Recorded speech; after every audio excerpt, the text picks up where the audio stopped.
Plus il y a de gens dans les bois, plus le risque d'incendie de forêt est élevé. Mais grâce à un nouvel outil, l'expert en intelligence artificielle Kevin Malinger peut désormais indiquer au gouvernement où se trouvent les points chauds. De nos jours, de nombreuses personnes utilisent des applications de suivi lorsqu'elles courent ou lorsqu'elles font du vélo. Et nous avons rassemblé ces données que nous avons trouvées sur le web et nous avons en gros entraîné l'IA sur ces données. Elle calcule les risques d'incendie en fonction du mouvement. Les personnes qui profitent des activités de plein air représentent un risque pour la sécurité publique. Environ 95% des incendies de forêt en Europe sont déclenchés par l'homme. Les scénarios typiques comprennent le camping, la combustion de cigarettes ou des infrastructures défectueuses telles que des lignes électriques cassées. En Europe, l'année dernière a été l'une des saisons d'incendie de forêt les plus violentes de ce siècle, avec plus d'1 demi-million d'hectares brûlés.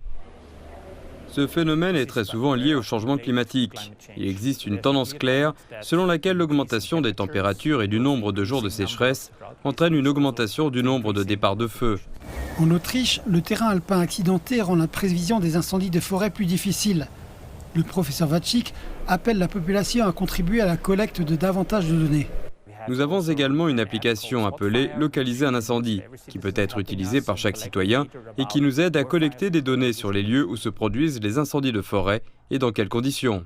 Dans quelques semaines, Kevin Malinger soumettra le nouvel outil autrichien de lutte contre les incendies au ministère de l'Agriculture, qui consacre 10 millions de dollars à la prévention des incendies dans le cadre de son fonds forestier. Le gouvernement autrichien sait désormais où se situent les points chauds des incendies de forêt en Autriche. Il peut désormais créer des systèmes d'alerte précoce dans ce secteur, c'est-à-dire des capteurs qui surveillent les départs de feu. À l'avenir, les personnes qui jouissent de la nature continueront à présenter un risque en matière d'incendie de forêt.